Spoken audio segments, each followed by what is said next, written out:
My lazy brother found out I sold my house. Instead of congratulating me, he brought my own son. And then he had the nerve to ask me for my money. It was a peaceful Wednesday afternoon. The first truly peaceful one I'd had in, goodness, maybe 5 years. I was sitting in my new armchair, the one I bought just for this corner, sipping a cup of hot tea and looking out the window. After all these years, I had finally done it. I'd sold my house, the family home, the place I'd brought my son, Victor, home from the hospital in, the place my late husband, Bob, and I had celebrated 42 anniversaries. Every wall, every floorboard held a memory. The height chart for Victor still penciled onto the kitchen doorframe. The big oak tree in the back that Bob had planted when we first moved in. The porch swing where we'd spent so many summer nights. But after Bob passed, God, the silence in those 5 bedrooms was deafening. The house wasn't a home anymore.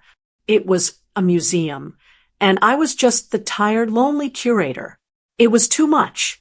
The upkeep, the stairs that were getting harder on my knees, the yard that seemed to grow weeds faster than I could pull them, the constant worry about the roof, the plumbing, the ancient furnace. The relief I felt when I signed those papers, it was bittersweet, yes, but it was deep. I felt a 20-ton weight lift right off my shoulders. This new apartment in Charlotte, it was small, just 2 bedrooms. I didn't need any more than that. It was clean. It was quiet. It was manageable. No more climbing ladders to clean gutters. No more worrying about a basement flood. I had an elevator, a trash chute, and a security guard at the front desk. I was finally living for me. The money from the sale was in the bank. It wasn't millions, not by a long shot, but it was enough. It was my security, my nest egg. It was my, I don't have to ask a single soul for help money. After a lifetime of taking care of everyone, my husband, my son, my parents before they passed, this was my turn. This money was my independence. I was 67 years old, and for the first time, I felt safe. I was actually looking forward to the future. Maybe I'd join that book club down the street. Maybe I'd finally take that trip to the coast I'd always dreamed of. And then I heard it, a knock on the door. It wasn't a polite little tap-tap from a neighbor. This was a heavy, impatient bang, bang, bang.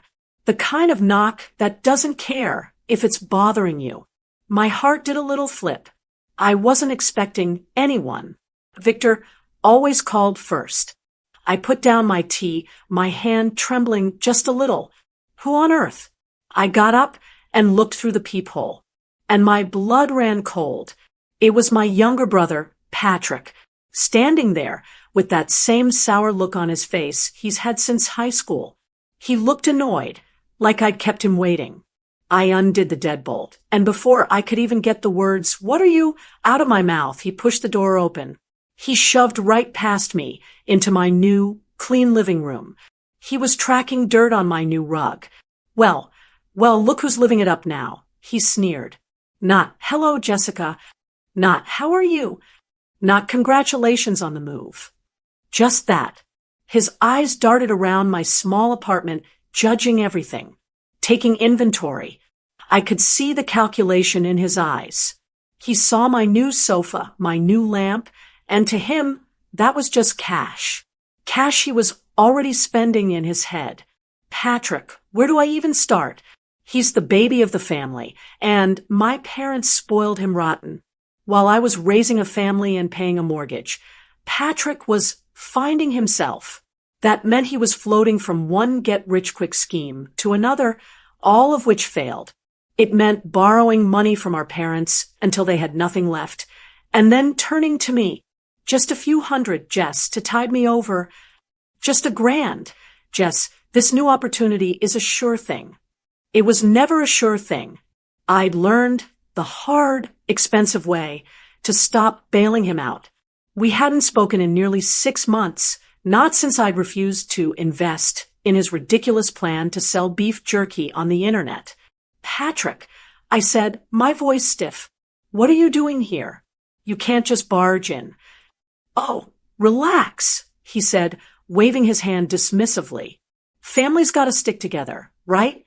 Especially now that you're in the money. My stomach clenched. I'm not in the money. Patrick, I'm retired. I was about to tell him to get out. But then, the words caught in my throat. He wasn't alone. Standing just behind him, still in the hallway looking like he'd just seen a ghost, was my son. My Victor. Victor, I said, my voice barely a whisper. My heart, which had been angry, was now hammering with fear. Honey, what's going on? He wouldn't look at me. He just shuffled his feet on the welcome mat, his head bowed. He looked pale. More than pale. He looked sick. He looked terrified. And a mother knows. You know that feeling. When you look at your child, it doesn't matter if they're 6 or 36, and you see that kind of pure, gut-wrenching fear in their eyes. My eyes snapped back to Patrick. He was a good-for-nothing. But Victor was my boy. He had a decent job. He was always so sweet, so supportive. You're doing the right thing, Mom, he'd said when I told him I was selling. You deserve to have it easy. So why was he here? With him? Why did he look like he was facing a firing squad? I looked from Patrick's greedy, confident smirk to my son's terrified, pale face. And I knew this wasn't a social call. This wasn't a congratulations on the new place. This was a shakedown. My brother, my lazy, entitled brother, had found out I sold my house, and he had brought my son with him as leverage. The peace I'd felt just 2 minutes ago, it was gone. Evaporated. It had shattered into a million pieces. And I had a sinking, awful feeling that my new life, my safe, secure, independent life, was over before it even had a chance to begin. So you sold the house. Patrick said it flat, like an accusation. Not, wow, Jess, you must be so relieved. Just, you sold the house. He was already in my kitchen, my brand new, spotless kitchen that I'd been so proud of. He opened my refrigerator, his eyes scanning the shelves. Nice, I guess, he said, pulling out the half and half and looking at it like it was poison. If you like living in a shoebox. I mean, after that huge place. He let the sentence hang, his message clear. You've downgraded. I like it, I said, my voice tight. It's what I wanted, Patrick. Right, he said, not listening. He shut the fridge door. Just water. And what is this yogurt? I thought for sure you'd be popping champagne. You're loaded now, aren't you? A hot, familiar anger rose up in my chest. The kind of anger that only family can make you feel. Decades of resentment, all bubbling up from one single, greedy question. Loaded. I thought of the 30 years I'd spent in that house, budgeting every single penny. I thought of the nights I'd stayed up with Bob, worried sick when the factory had layoffs. We'd eaten more casseroles and tuna noodle bakes than I could count just to make sure Victor had new shoes for school and the mortgage got paid. I was the responsible one. Always. While I was changing diapers, Patrick was finding himself out in California. While I was packing school lunches, he was calling our parents, collect, asking them to wire him money for some sure thing investment that always fell through. While I was holding my husband's hand as he was dying, Patrick was, well, I don't even know where Patrick was. He showed up a week late for the funeral, wearing a suit that was too big for him, smelling like booze. He tried to hit me up for loan money at the wake. At the wake. My parents, God rest their souls, had enabled him his entire life. Oh, that's just Patrick, my mother would say. He's just sensitive. He's a dreamer. No, he wasn't a dreamer. He was a leech. And now that our parents were gone, he saw me as his new host, especially now. But the anger cooled just for a second, when I looked past him. Victor was still standing by the door. He hadn't moved an inch. He was just frozen, staring at the floor. "Victor," I said, my voice softening. All the anger I felt for Patrick just melted into fear for my son. "Honey, what is this? Talk to me. Are you in some kind of trouble?" He flinched. He finally looked up at me, and his eyes, oh God, his eyes were desperate.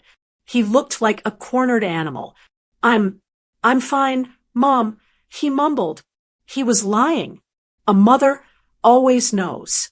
That "I'm fine" was the loudest scream for help I'd ever heard. Before I could say another word, Patrick stepped right between us, blocking my view of Victor. He was a pro at this. Isolate. Control. "He's fine, Jessica," Patrick said, his voice slick and sweet, like a fake salesman. "He's just worried about you. This move, all this change, it's a lot for him." The nerve. The absolute gall of that man, standing in my apartment that he'd barged into, telling me how my son was feeling. "He looks terrified, Patrick," I said, my voice hard as steel. "What did you do?" Patrick chuckled, a dry, nasty sound.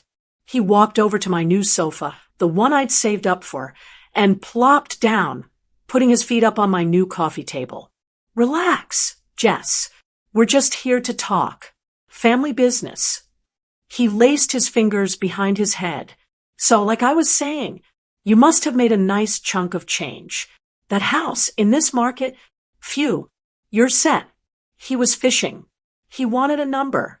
"What I made or didn't make is none of your business," I said. "That money is my retirement. It's what I have to live on for the rest of my life. It's not a lottery win." Right. Retirement," he said, making air quotes with his fingers. He was mocking me. "We all know that house was paid off for years. You're sitting on a pile of cash, Jess. Don't sit there and pretend you're poor. It's insulting." Insulting? I wanted to scream. I wanted to throw him out, physically. But I couldn't, because of Victor. My son was still by the door, and he had started to tremble. The tension in the room was so thick, I felt like I was choking on it. It was a horrible, ugly silence, filled with everything that wasn't being said. My brother's greed, my son's terror, and my own rising panic. I had to know. I had to break this. I took a deep breath, planting my feet on the floor. I wasn't going to be bullied, not in my own home. "Patrick," I said, my voice low and steady. "Why are you here? And why did you bring my son?" Patrick's fake, easygoing smile dropped. His eyes turned cold. This was it. The real reason. He looked over at Victor. "Go on, champ. Tell your mother. Tell her what you need." Victor looked up at me. His face was pale. His eyes were brimming with tears. He looked like he was going to be sick. "Mom." He started. His voice cracked. He couldn't say it. He just shook his head, looking down again, defeated. Patrick let out a long, annoyed sigh, like he was the one being inconvenienced. "Oh, for God's sake," he snapped, standing up from the couch. He looked at me, his face hard. "He's in trouble, Jessica. He's in real trouble, and you're the only one who can fix it." "What trouble?" I asked. My voice was shaking, but I tried to keep it steady. "Victor, what trouble?" Patrick let out a little puff of air, like I'd asked a stupid question. He walked right past me into my kitchen and pulled out one of my new dining chairs. He sat down at the table, backward, straddling the chair and resting his arms on the back of it, like he owned the place. "Have a seat, Jess," he said, motioning to the other chair. "Let's all just talk." My legs felt like they were full of water. I didn't want to sit. I wanted to stand, to have the high ground, but I was afraid my knees would give out. I sat down across from him. "Victor, come here. Sit," I said, my voice softer. Victor shuffled over, but he didn't sit. He just stood behind my chair, his hands twisting together. He wouldn't look at either of us. Patrick, I said, planting my hands on the table. I'm not playing games. You barge into my home, you bring my son here looking like he's seen a ghost, and you tell me he's in trouble. You're going to tell me what's going on, right now. Patrick just smirked. That awful, arrogant smirk. He's had it his whole life. It's the one he'd give our mom right before he'd sweet-talk her out of her grocery money. He's in debt, Jessica, Patrick said, like he was explaining something simple to a child. Big time. I was stunned. Debt? What do you mean, debt? Credit cards? Did he lose his job? My mind was scrambling. Victor worked in IT support. It was a good, steady job. He'd always been so careful with his money. So different from Patrick. He's got a job, Patrick said, waving his hand dismissively. This isn't about some $10 copay, Jess. This is real trouble. I looked at Victor's reflection in the dark glass of the microwave. He was a grown man, 36 years old. But right now, he looked like a terrified little boy who'd broken a window and was waiting for his father to come home. My heart just ached. Victor, honey, please talk to me. What happened? He just shook his head, his shoulders slumped. I can't, Mom. I'm so sorry. He's ashamed, Patrick said, and the way he said it was laced with, was it glee? It was like he was enjoying this. He's embarrassed that he had to come to his old Uncle Patrick for help. Uncle Patrick. He'd never been an uncle. He'd been an anchor dragging us all down. He came to me, Patrick continued, leaning forward, because he knew he was in over his head. And I knew that there was only one person who could really fix this. The one with the brand new apartment and the big, fat bank account. He stared right at me. The blood drained from my face. I finally understood. This wasn't a family visit. This wasn't an uncle helping his nephew. This was a negotiation. And Patrick had just shown me his hostage. You're asking me for money? I whispered. Asking? Patrick laughed. A short, ugly sound that echoed in my new kitchen. Jess, I don't think you get it. We're past asking. He's in deep.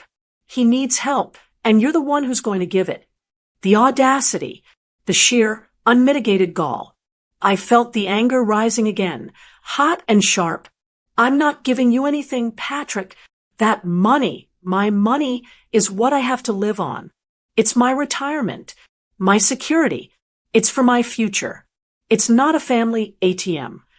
Oh, my future, he mocked in a high, prim voice. What about his future, Jessica? Huh, what about your son's future? That hit me like a physical blow. He knew exactly where to aim. He made a mistake, Patrick said, his voice suddenly low and serious. A big one. And the people he owes, they're not nice people. They don't care about his 401k or his feelings. They care about getting paid. My hands were shaking. What are you talking about? People? I'm talking about the kind of trouble that doesn't just go away, Jess. The kind that follows you. The kind that shows up at your door or your mother's door. I felt the floor drop out from under me. He was threatening me. He was sitting at my kitchen table, using my son's failure as a weapon to threaten me. How dare you? I said, my voice trembling with rage. How dare you come in here? And how dare I? He shot back, his voice rising. I'm the one helping. I'm the one who's here, trying to clean up this mess. Where were you when he was getting into this? Huh. Too busy selling the family home? Too busy picking out new furniture? He stood up, kicking the chair back. It scraped loudly on my new floor. He's your son, and he's in trouble. You're his mother. This is what you do. You're the responsible one, remember? You're the one who always had it all together, while I was the screw-up. He was pacing now, energized by his own anger. Well, guess what, sis? It's your turn. Your perfect little boy isn't so perfect. and he needs you to be the responsible one more time. I looked at Victor. He finally lifted his head. His face was streaked with tears. Mom, he's right, Victor whispered, his voice cracking. I messed up. I messed up so bad. I didn't know who else to turn to. So you went to him? I cried. The man who'd sell his own grandmother for a tank of gas. That's not fair. Patrick yelled. It's the God's honest truth. I yelled back. Enough. Victor shouted. We both froze. He'd never, ever raised his voice to me. He stepped forward, his hands clenched into fists. This is my fault. Not his. Not yours. Mine. But, Mom, I am in trouble. Real, serious trouble. And I do need your help. I need money. A lot of money. I just stared at him. My son. My sweet, quiet, responsible boy. He was in debt. He was in deep with not nice people. And my lazy, good-for-nothing brother was the one pulling the strings, all because he smelled the money from my house. My new life, my new beginning, it was all turning to ash, right here in my kitchen. What? I couldn't get the words out. I had to swallow, hard. What trouble, Victor? I asked again, my voice barely a whisper. What did you do? My hand flew to my chest. Victor. Before he could answer, Patrick chimed in. See? He needs help, Jess. So, let's just talk numbers. How much? Get out. My voice was so low and quiet, I barely recognized it myself.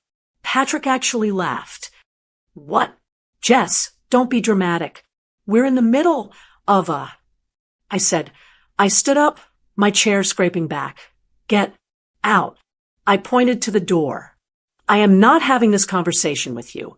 You have no part in this. I will speak to my son. Alone. I'm just trying to help, he protested, holding his hands up. He came to me. This is a family crisis. This is my family. I shot back, my voice finally rising. This is my son and my home. You are not welcome here. Leave. Now. We stared at each other, a long, ugly standoff. I hadn't used that tone in, well, maybe ever. I was the peacemaker, the responsible one. But the woman who sold her house was not the same woman who'd put up with him for 50 years. He must have seen something new in my eyes, something that wouldn't bend. Fine, he sneered, grabbing his keys off the counter. Fine. Be that way. Don't say I didn't warn you. Don't come crying to me when it's too late. He stalked to the door, yanked it open, and looked back, first at me, then at Victor. You've got 48 hours, kid, he said to Victor. The clock's ticking. He slammed the door. The sound echoed through my small apartment, rattling the new plates in my kitchen cabinet. The silence that was left was heavier, more awful than the shouting. It was just me and Victor. He'd sunk into the chair Patrick had been in. His head was in his hands, his shoulders shaking. He was weeping. Not loud, just a horrible, choked, silent cry. A man's cry. My anger at Patrick evaporated, and all that was left was this cold, bottomless dread.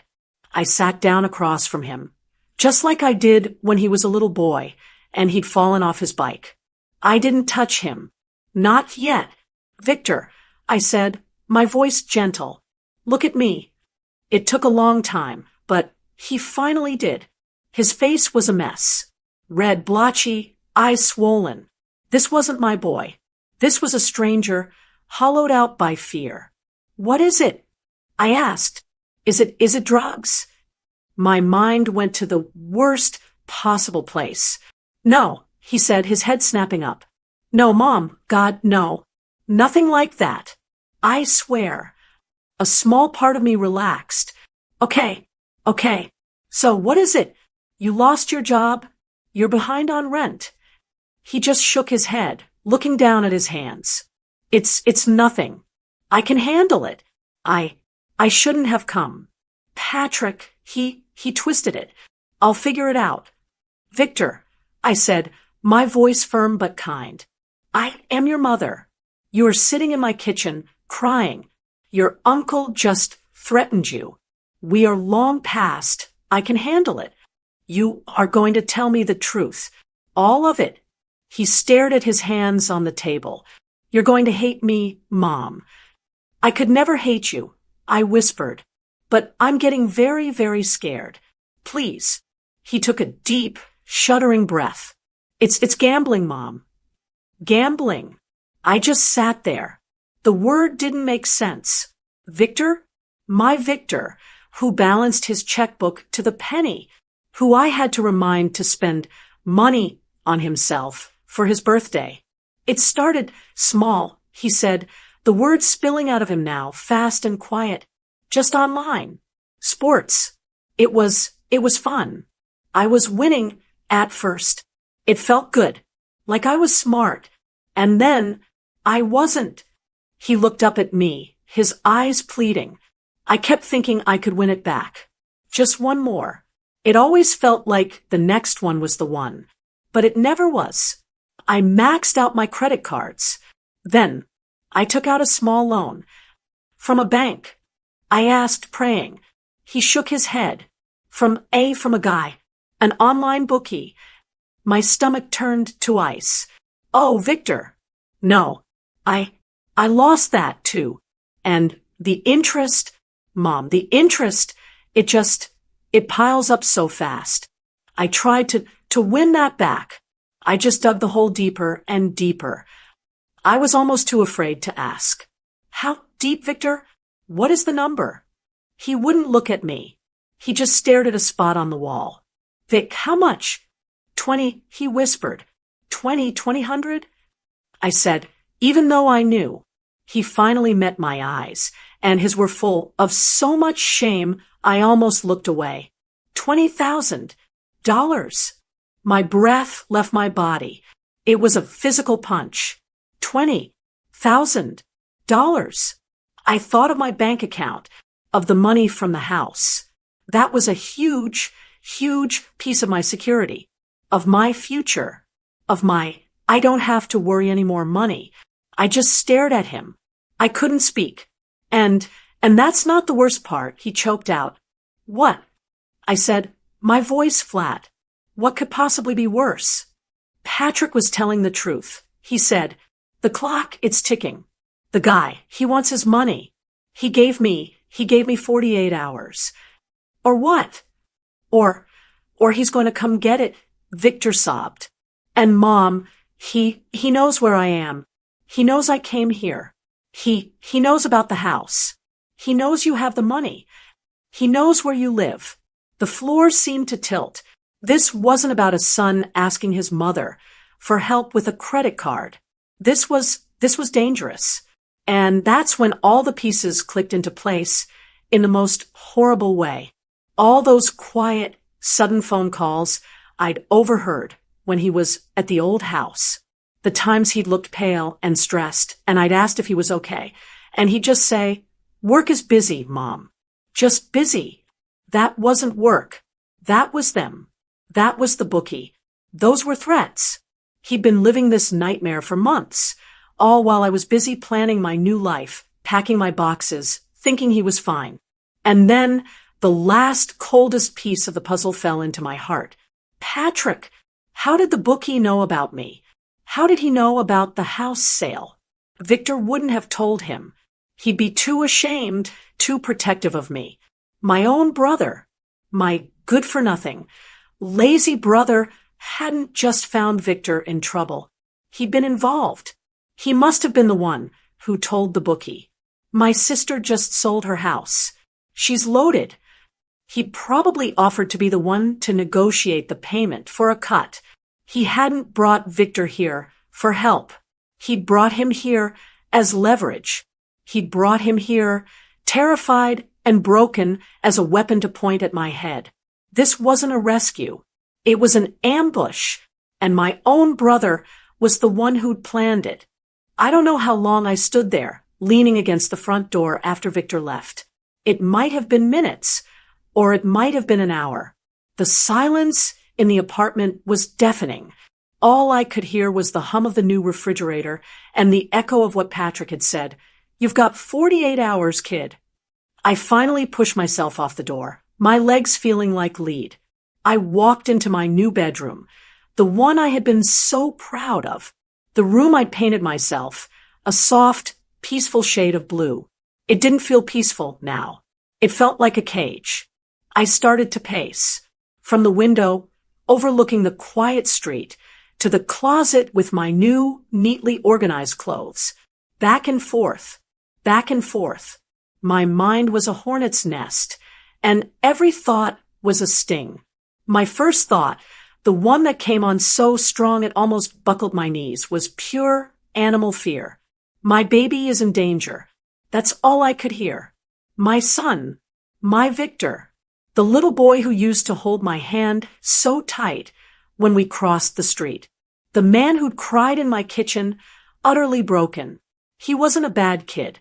I knew in my bones. He wasn't a bad person. He was just, he'd been stupid. He'd been foolish and weak, and he'd made a terrible, terrible mistake. But these bookies, these people he owed, I'm 67 years old. I'm not naive. I've watched the news. I've seen the crime shows. These aren't just bankers who send you a stern letter. These are people who break legs. These are people who do worse. What happens at hour 49? I could see him. My mind, in a flash of horrible, vivid detail, pictured him in an alley or being dragged out of his car. I felt a wave of nausea, so strong I had to sit on the edge of the bed. I have the money. I was looking right at my purse, sitting on the dresser. I could go to the bank first thing in the morning. I could just pay it. I could get the wire information from Victor. I could just end it, make the threat go away. Wouldn't that be the easiest thing? It would be a check, a painful check to write, yes. But then Victor would be safe. I could sleep tonight. He could sleep. This whole nightmare would be over. This is what a mother does, isn't it? You protect your children. It's the one job you have that never, ever ends. It doesn't matter if he's 36. It doesn't matter if he has his own apartment. He's my son, and he's in danger. And then another voice, a much colder, much harder voice, whispered from the back of my mind. And then what, Jessica? I stopped breathing for a second. I looked up. I saw my reflection in the mirror over the dresser. I wasn't just a mother. I was a 67-year-old widow. I was a woman who had just finally gotten her head above water. And I had seen this all before. This is how it started with Patrick. It was exactly how it started. It was never a big $20,000 crisis with him. It was a death by 1,000 cuts. Jess, I just need 500. The rent. I'm a little short. Jess, the car broke down. Just $1,000. I swear I'll pay you back on the first. Jess, this new investment. It's a sure thing. I just need 2,000 to get in on the ground floor. He never paid it back. Not one dime. For 25 years, I was the family fixer. I was the responsible one. And I had enabled Patrick. I had paid his rent. I had paid his car notes. I had paid off his credit cards. I thought I was helping. I thought I was saving him. But I wasn't. I was crippling him. I was teaching him that actions have no consequences as long as his big sister was around to write a check. I was his crutch, and he'd used me until he didn't even know how to stand on his own. He's in his 50s, and he has nothing. He is nothing. And I had a hand in that. I had to admit it. Was I doing it again? Was Victor just Patrick with a better job and a nicer smile? $20,000. That's not a mistake. That's a path of lies and secrets. He'd been living this lie for months, lying to my face. Work is busy, Mom. Busy losing money he didn't have. If I pay this, what happens next time? When he finds another sure thing? When he gets that itch again, what happens when it's 30,000 or 50? He'll know deep down that if he just gets scared enough, if he just cries hard enough, Mom will open her checkbook. Mom will fix it. I sat on the edge of the bed and looked at the empty pillow next to mine, the space where my husband, Bob, had slept for 42 years. "Oh, Bob," I whispered out loud to the empty room. "What on earth do I do?" Bob. He would have been so furious. He was a man of consequences. "You make your bed. You lie in it, Jessica." He'd always say, "That's how you learn." He would have been outraged at Victor's weakness. The gambling, Bob would have seen that as a moral failing, a deep, deep character flaw. But he would have been terrified, too. He adored Victor. He would have never let anyone hurt his son. The thought of some loan shark putting his hands on Victor, Bob would have. He would have what I could almost hear his voice in my head, that low, steady rumble. He would have looked at me with those kind, practical eyes. "Jess, we saved that money. We saved it for you, for your future, for after I was gone." He'd made me promise in those last few weeks, "Don't let them drain you, Jess. Don't let your brother suck you dry. You've earned your peace. You protect it." He knew. He'd always known what Patrick was.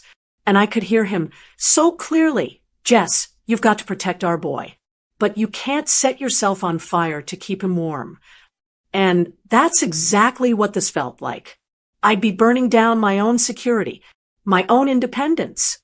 I am 67 years old. I don't get another career. I don't get another chance to build a nest egg. This money, this is it. This is my, I don't have to eat cat food when I'm 80 money. This is my, I can't afford a good doctor if I get sick money. This is my, I will not be a burden on my son money. And the terrible, sickening irony of it, my son was now asking me to give him the very money I had saved so I would never be a burden on him. And Patrick, my brother, he knew it. He'd engineered this. He'd used my son's desperation, packaged it up, and delivered it to my door, all to get his hands on my money. He was a vulture. If I pay this, Patrick wins. He proves he can still manipulate me. He proves that my love for my son is the weak link he can always, always break. And Victor? He learns nothing, except that Mom is the bank. I stood up and went to the window. The city lights were twinkling. It all looked so normal. I had two choices. Just two. And they were both awful. Choice one, I write the check. I buy my son's safety. I get the bookie out of our lives. And in doing so, I reward my brother's disgusting betrayal. I throw $20,000 of my future into a fire, and I teach my son that he is not responsible for his actions. I guarantee this will happen again. Choice two, I say no. I say, "Victor, you are a grown man. This is your mess. You will face it. I protect my security.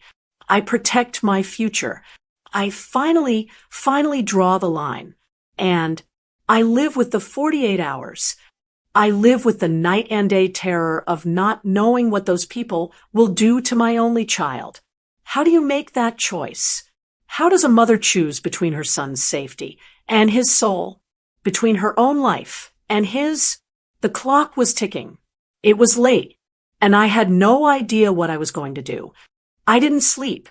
I couldn't. How do you sleep when a 48-hour clock is ticking down on your son's life? I spent the night in that armchair, the one I bought for my peaceful new life.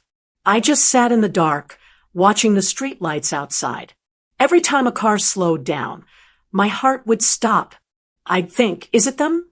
I went over it 1,000 times. The two choices, the awful, impossible choices. Write the check and ruin my future while teaching my son nothing. Or say no and live with the terror of what those monsters might do. My mind was a cage, and I just paced back and forth from one terrible possibility to the next. When the sun finally came up, a week gray light. I felt ancient. I felt 100 years old. I was running on nothing but stale fear and adrenaline. I finally dragged myself into the kitchen just to do something, anything normal. Coffee. I just needed to make a cup of coffee. My hands were shaking so much I spilled some of the grounds on my new, clean counter. I was staring at the brown liquid as it slowly dripped, drip, drip, into the pot. The buzzer on the wall shrieked, and I screamed. I dropped the scoop, and it clattered on the floor. My heart was hammering against my ribs. I looked at the intercom. Who? Who on earth? Victor? Was he okay? Was it them? I pressed the button, my finger trembling. Hello, Mrs. Freeman? It's your brother, Mr. Patrick Freeman. To see you. A new kind of feeling cut through the fear. It was cold, sharp, and it tasted like acid. He was back. What could I say? No. What if he had information? What if he was here to tell me it was over? I felt sick. Let him up, I said, my voice a dry croak. I didn't even move from the kitchen. I just stood there, my hand gripping the edge of the counter. A minute later, I heard the key. Oh, God, I'd forgotten. In the chaos yesterday, I'd never gotten my spare key back from him. The one my parents had given him years ago to the old house. The one he'd just assumed he should have for my new place in case of emergencies. He didn't knock. He just let himself in. He walked into the kitchen, and he looked wonderful. He was freshly shaven. He was wearing a clean shirt. He looked like he'd slept like a baby. He sniffed the air. Oh, good. Coffee. Pour me a cup, will you? I'm exhausted. This whole thing has been very stressful on me. I just stared at him. I stared at his smug, rested face. I thought about my night, sitting in that chair, imagining my son's body in an alley. So, he said, leaning against my counter, right next to the coffee grounds I'd spilled. Have you come to your senses? Are you writing the check or not? I couldn't speak. I just watched him. He let out an annoyed sigh. Look, Jessica, I don't have time for your theatrics. I went ahead and did you a favor. I called his friends.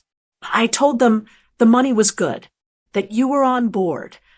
He smiled like he was expecting me to thank him.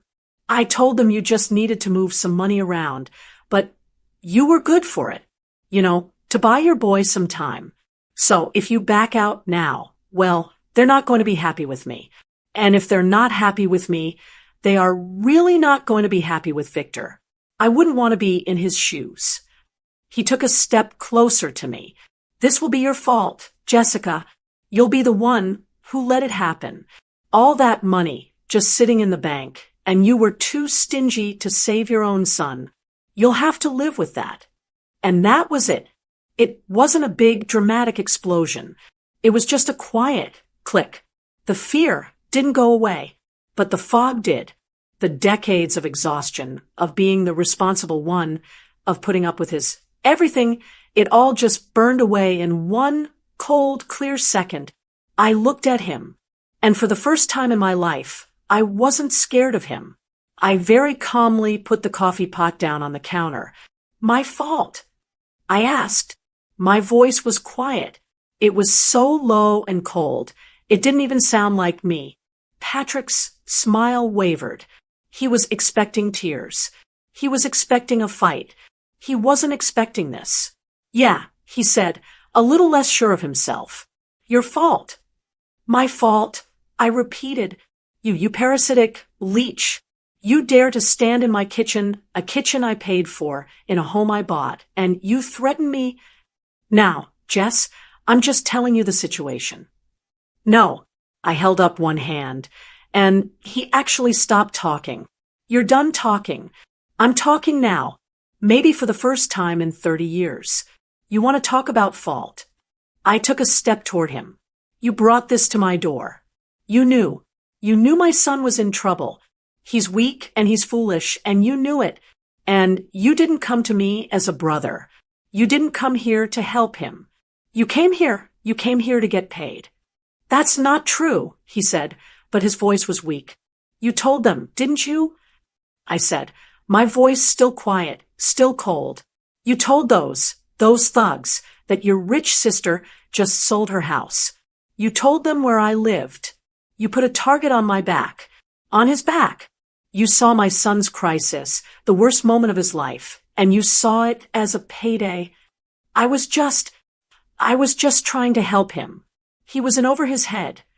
You're a vulture, Patrick. I wasn't shouting. It was worse than shouting. You've been leeching off this family your entire life.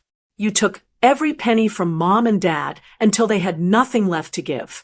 You borrowed from me so many times I stopped counting. I paid for your rent. I paid for your cars. I paid for your stupid, failed businesses. And now that they're gone, and you think I'm flush with cash, you use my own son against me? I was right in his face now. He was taller than me, but he was shrinking. I have been cleaning up your messes my entire adult life. I am done. I am done with you. I don't know what I'm going to do about Victor. I don't know how I'm going to fix this. That is my nightmare. That is my burden as his mother. But you are not my problem anymore. I walked past him. I went to my front door, and I yanked it open. The cold hallway air hit my face. Get out. He just stood there, his mouth open. He was stunned. Jessica, be reasonable. The 48 hours, they're not kidding around. I said. I roared, and the sound of my own voice, so full of rage, shocked us both. Get out of my house. Now. He flinched like I'd slapped him. He started to move, his face turning from shock to a dark, ugly red. Fine, he spat. Fine. You're a cold-hearted witch. You know that? You're going to let your own son get his legs broken because you're a stingy old. And you're a ghoul, Patrick. At least I'm stingy with my own money. You're just trying to spend everyone else's. He was in the hallway now. He looked at me with pure, unfiltered hatred. You'll regret this, Jessica. When they come for him, you'll remember this. This is on you. Get out. And I slammed the door in his face. The bang echoed in the hall. I locked the deadbolt. I latched the chain. My whole body was shaking. I was shaking so hard I had to lean against the door for support. My knees were knocking. My heart was pounding. But I'd done it. I had finally done it. The victory was hollow. It tasted like poison because Patrick was gone. But the 48-hour clock was still ticking. The threat was still real. And I had just thrown out the one person who knew exactly who these monsters were and where to find them. After I slammed the door on Patrick, I leaned against it, and my whole body was just one giant vibrating string. The rage was gone, and that cold, hard place it came from, it was still there. It wasn't anger. It was clarity. The fear was still there, too. The 48-hour clock was banging in my head like a drum. I had made one decision. I'd cut out the infection. I'd gotten rid of Patrick. Now I had to make the other one. The real one. The one about Victor. I'd spent all night wrestling with Choice-A and Choice B, writing the check and enabling him, or saying no and living in terror. And as I stood there, shaking, breathing in the smell of the coffee I'd never get to drink, a third option appeared. It wasn't Choice-A or B. It was Choice C. It was hard. It was cold. And it felt for the first time like the right thing to do. It was Bob's voice. It was my voice. It was the responsible one's voice, finally, truly being responsible. I walked to the phone. I called Victor. My hand was steady. Victor, I said, when he picked up, his voice thick with sleep and fear. I need you to come over. Right now. I hung up before he could argue. 10 minutes later, he was at my door. He must have run. He was out of breath, his hair was a mess, and his eyes were wide and frantic. He looked past me into the apartment. Where's Uncle Patrick? He's gone, I said. I threw him out. A wave of hope washed over his face. It was so visible, it made me sick. He thought, oh God. He thought this was the good part. He thought that by kicking Patrick out, I'd chosen him, that Mommy was here to make it all go away. He even managed a weak, watery smile. Mom, I don't know what to say. Thank you. I knew. Sit down, Victor, I said. I didn't say it like a mother. I didn't point to the kitchen table where we'd have cookies and milk. I pointed to the living room. I sat in my new armchair. I made him sit on the sofa across from me. There was a coffee table between us, and it felt like a 10-mile-wide canyon. He sat on the edge of the cushion, his knees knocking together, his hands clasped so tight his knuckles were white. Mom, he started, I am so sorry. I'll pay you back, I swear. Every penny. I held up one hand, and he stopped. Victor, I started, and my voice was the one from the kitchen. The new one. The cold one. I am not giving you $20,000. His face it fell. The hope, the relief, it all vanished. It was like watching a light bulb get shut off. The panic, the raw animal fear came rushing right back in. What? He whispered. Mom, no, you can't. The 48 hours. Patrick said, they're going to hurt me. Mom, they know where you live. You have to. He was starting to spiral, his voice getting higher. I repeated, my voice like ice cutting right through his panic. I am not giving you the money. He just stared, confused. I don't understand. Instead, I said, leaning forward in my chair, here is what is going to happen. You are going to go to that desk. I pointed to the small secretary I had in the corner. You are going to take that pen and that pad of paper, and you are going to write down the name and the phone number of this bookie you owe. He looked horrified. What? No, Mom, you can't call him. These aren't nice people. That is exactly why I am calling him. I said, you are done. You are out of your league. I will be the one to make contact. I will be the one to arrange the payment. I will pay your debt in full directly to this man so that I know for a fact it is paid. You will not be involved in the transaction at all. I am taking you and your incompetence out of the equation. This is no longer your negotiation. It's mine. He was gaping at me. He was so stunned he couldn't speak. He saw the look on my face. He knew I wasn't asking. Slowly, like a man in a trance, he got up. He went to the desk. His hand was shaking so badly, he could barely write. He tore off the sheet and handed it to me. I looked at the name and number, then folded the paper and put it in my pocket. He looked relieved again, but this time it was a shaky, confused relief. So you're paying it? Okay, Mom. Thank you. My God, thank you. I promise I'm not finished, I said. He froze. That was part one. That was me buying your safety. That was me getting these animals out of our lives. Now we talk about part two. Part two. Then, I said, my voice getting even quieter, as soon as that wire transfer is confirmed, you and I are going to get in my car. We are going to drive to my bank. We are not going to the teller. We are going to the bank manager's office, who I will be calling this morning. And you are going to sign a contract. His mouth opened, but nothing came out. It will be a legally binding, notarized loan agreement. From me to you, for the full amount, $20,000. I let that number hang in the air between us. And I continued, we will be adding 4% interest. That's what finally broke his shock. Mom, he cried. Interest? You're going to charge me interest? I'm your son. Yes, I said, my voice flat. Interest? A bank, if they were foolish enough to give you a loan, would charge you 20%. A loan shark charges. Well, we both know what they charge. I am not a bank, but I am also not your safety net. Not anymore. I wasn't done. You will get a second job. You have your IT job.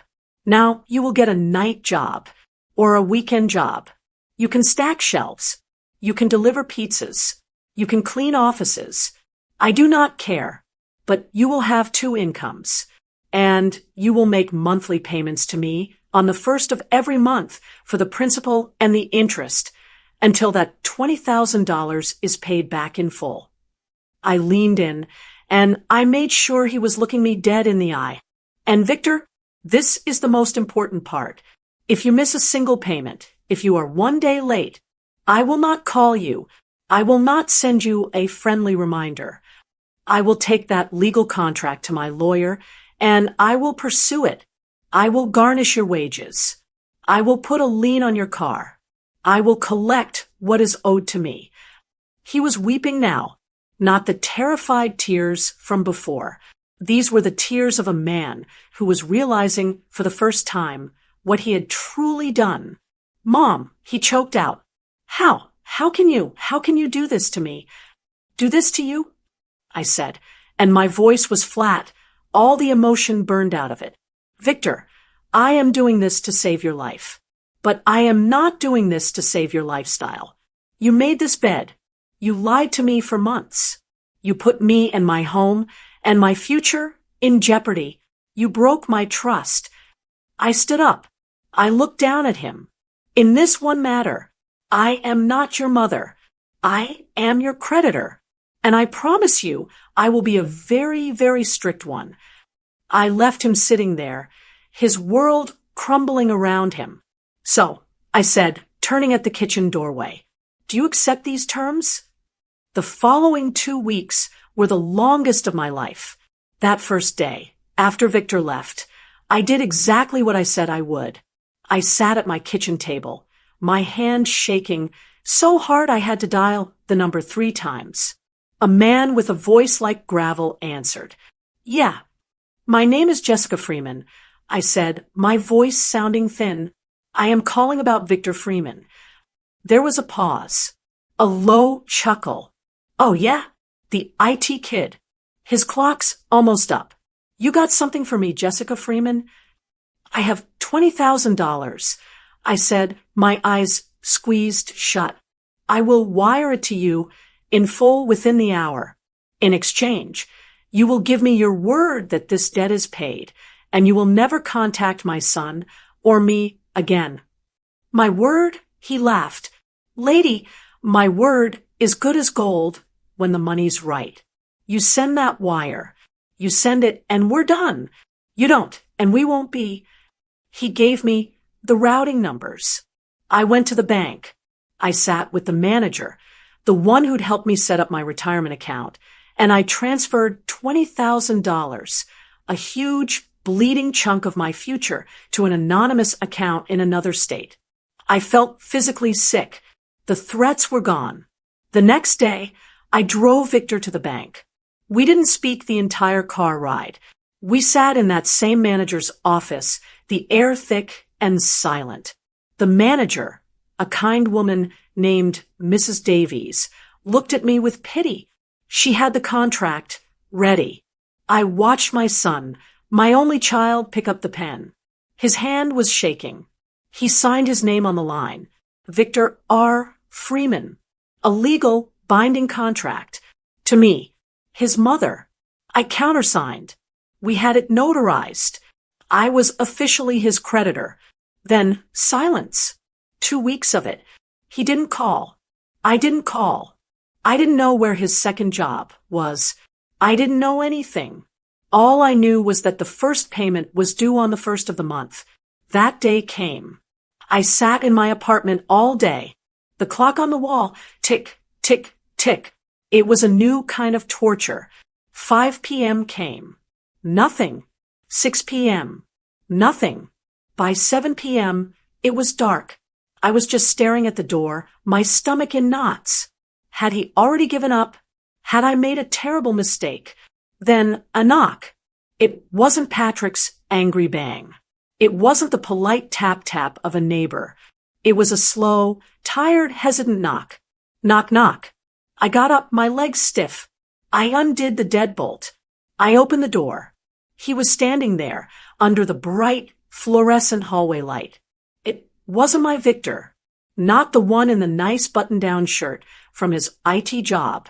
This man was wearing a dark blue mechanic's overalls, stained black with grease. He was filthy.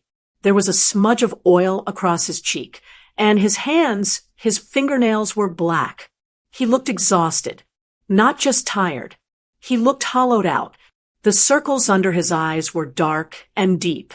He smelled like gasoline and sweat. He didn't look at me. He just looked at a spot on the floor, somewhere past my feet. We just stood there for a second. Then, slowly, he reached into the pocket of his overalls and pulled out a small, crumpled, dirty wad of cash. He held it out to me. $250, he whispered. His voice was hoarse. It's all I have, ma'am. Ma'am.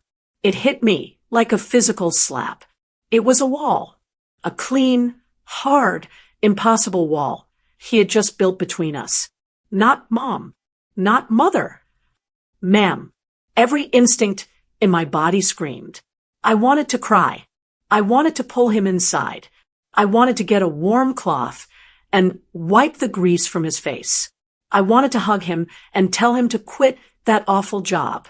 I wanted to tell him, it's okay, baby, it's all okay, I forgive you. But I looked at his face. He wasn't looking for forgiveness. He wasn't looking for a hug. He was just paying a debt. I put on the mask, the one I'd worn when I'd called the bookie, the one I'd worn at the bank, the face of the creditor. My hand didn't shake. I reached out and I took the dirty, crumpled bills from his greasy hand. I didn't close the door. I left him standing there in the hallway, watching. I turned my back on him. I walked over to the little desk in my living room. I opened the top drawer. I pulled out a brand new black ledger book I had bought at the office supply store. I opened it to the very first page. I picked up a pen. He watched me. I could feel his eyes on my back. I wrote the date. I wrote, in my neatest cursive, payment 1, cash $250. I did the math. I wrote, remaining balance, $19,750. I closed the book. I put the pen down. I turned back to him. He was still standing there. A ghost in a work uniform. His shoulders were slumped. The fight was gone. The hope was gone. All that was left was this grim, tired acceptance. I'll see you next month, Victor, I said. My voice was even. It wasn't kind. It wasn't cruel. It was just business. He gave one single, jerky nod. He didn't say, okay. He didn't say goodbye. He just turned around and walked away. I watched him walk down the hall to the elevator. He didn't look back. The doors slid closed, and he was gone. I closed my door. I locked the deadbolt. The click of the lock was the loudest sound in the world. I stood there, my back against the solid wood. I looked down at my hand. The crumpled, dirty bills. They smelled like oil. I stood there for 1 minute, 2 minutes. And then the creditor, the cold woman, the lone shark, she just dissolved. The strength that had held me together for 2 weeks, the rage at Patrick, the cold clarity of my decision. It all just vanished. I slid down the door until I was sitting on my new rug. I buried my face in my hands. And I sobbed. I let out this horrible, ragged sound that I didn't even recognize. It wasn't a cry of sadness or even anger. It was the sound of the cost. This was the price of the bargain. And I finally, truly understood that I was the one paying it too. This was the hardest, most awful thing I had ever done. It's been 3 months. 3 months since that awful night. 3 months since I sat on the floor, sobbing, with $250 in dirty cash in my hand. My apartment. It's finally starting to look like mine. I hung the curtains last week. They're a cheerful yellow, and they catch the morning light. I bought a new bookshelf, and all my old books, my old friends, are finally out of their boxes. I even hung Bob's picture on the wall, right across from my armchair. When I sit here now with my cup of tea, I can see his smile. It's quiet, but it's not the empty, deafening silence of the old house. It's a peaceful quiet, a quiet I've paid for. The first of the month has become a new, strange ritual. It's happened twice more since that first time. The knock comes always around 7 p.m. Always that same, tired knock. I open the door. He's standing there. He's still in a work uniform. Sometimes it's the mechanic's overalls. Last month, it was a polo shirt with a Speedy Mart logo on it. His second job. He's thinner. The softness around his jaw is gone. He looks hard, and he looks tired right down to his bones. He doesn't say, "Ma'am," anymore. He doesn't say, "Mom," either. He just says, "Jessica." He holds out the money. It's always a different amount, but it's always more than the minimum we agreed on in the contract. Last time, it was $415. He must be working every hour God sends. I take the money. I don't invite him in. He doesn't ask to come in. "Thank you, Victor." I say. "Okay," he says. He turns. He walks to the elevator. He doesn't look back. I close the door. I lock it. I walk to my desk. I open the black ledger. I write the date. I write the amount. I do the math. Remaining balance, $18,910. It's a small dent, a tiny chip in a mountain of ice. It will take him years to pay this off. Years. But it's a start. It's his start. I don't know if our relationship will ever be warm again. I don't know if he'll ever look at me and see Mom instead of creditor. I don't know if I'll ever be able to hug him and not feel that wall of steel between us. Maybe this is just what it is now. But here's what I do know. When he stands at my door, he's not lying. He's not hiding. He's not a terrified child making excuses. He's just a man paying his debts. Our conversations are stiff and they're formal and they last about 30 seconds. But they are completely, painfully honest. And after a lifetime of lies, Patrick's lies, and now my own son's, that honesty feels more solid, more real than any hug ever did. I haven't heard a single word from Patrick. Not a call, not a text, not an angry letter. The day after I threw him out, I had the locks on my new apartment changed. I don't know where he is, and I don't care. The silence from him is the sweetest sound I've ever heard. The family ATM is closed. Permanently. I'm not living in fear anymore. I don't jump every time the phone rings. I don't look over my shoulder when I'm walking to my car. I'm not afraid of bookies or loan sharks. I'm not afraid of my brother's demands. And I'm not afraid of my son's secrets. I sleep at night. I actually sleep. I look at my bank account and I see that $20,000 is gone. It's a hole I will feel for the rest of my life. It's the trip to the coast I'll never take. It's the new car I'll never buy. It's the safety net that's now just a little bit smaller. The price was high. It cost me a piece of my future, and it cost me the son I used to know. But I bought back my peace. I bought back my life. I am in control. I look out the window at the city skyline. I'm not the fixer anymore. I'm not the responsible one for everyone else. I'm just Jessica, and for the first time, that feels like it's enough. I'd be lying if I said this was easy. I still cry about it, sometimes, but I know I did the right thing. Now, I have to ask you, have you ever been in a situation like this? Have you ever had to choose between being a parent and being a bank? Let me know in the comments below. Was I too harsh? Or was this the only way he would ever learn? I'd love to hear your story. And if my story touched you, please give this video a like and share it with someone who might need to hear it. And don't forget to subscribe to the channel for more stories. You're not alone in this.